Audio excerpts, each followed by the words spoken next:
Tank Skates here, coming back at you with another YouTube video. Today's video, as you can tell, I broke the metal skateboard. So it's time for a metal skateboard review. This metal board treated me very well, but I ended up breaking it on flat ground on a half cab. It was kind of surprising.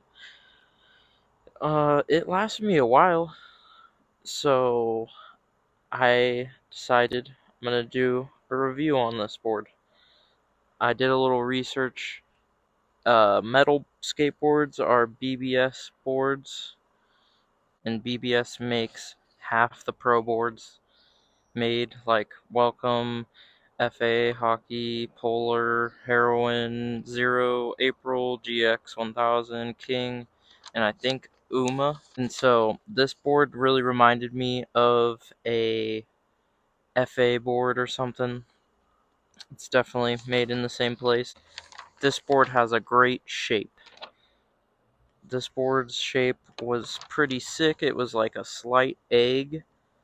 It had a regular popsicle tail and then kind of like a transition style nose, but it was still rounded enough. And this board had great pop. One thing to note, I chipped the board in the nose. I re-gripped this board on the nose just because the grip tape got all waxy and messed up, and so I threw on some more grippy grip on certain areas.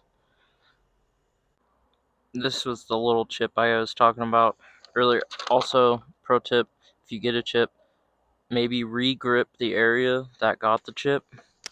I did that over here too, and even though that looks like that's part of where it broke, it'll help prolong the life a little bit. But that was one thing that was really weird is I went street skating and chipped it first session trying to do the kickflip tutorial video. By the way, go check out that video. Didn't get a lot of views. Got the trucks I skated right here, the slappy lights. But yeah, this board had adjustable wheelbase. I love when a board comes already with the adjustable wheelbase. Not everybody wants a super long wheelbase.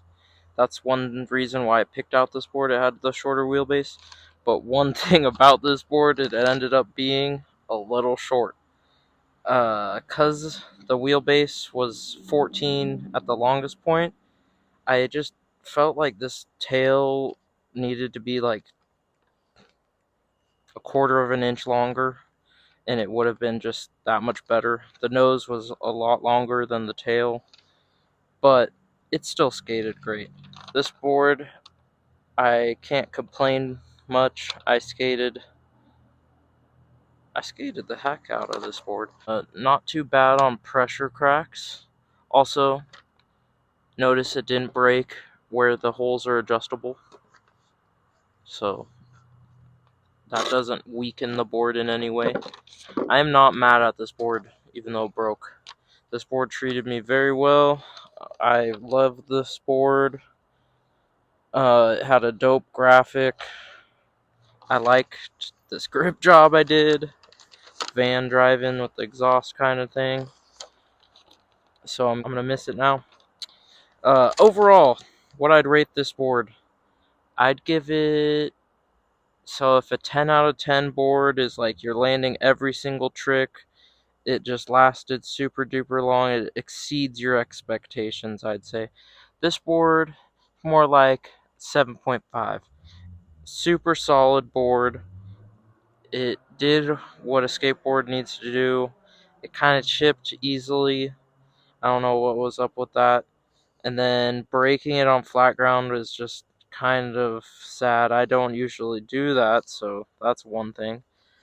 Board, even though it was marked 875, it felt more closer to like an 825 or 838 or something very thin. This board was one of the thinnest 875s I've ever skated. But it was very fun and flippy because of that. But also my truck stuck out a little much. I feel like 8.5 trucks would have paired best with this deck in particular. But yeah, metal skateboards. It's like a BBS board. They're quality decks. It'll do what a skateboard does. Can't complain about that. Yeah, this has been another E-Tang Skates video. Make sure to like, comment, subscribe. I'm almost at 500 subs. Thank you guys.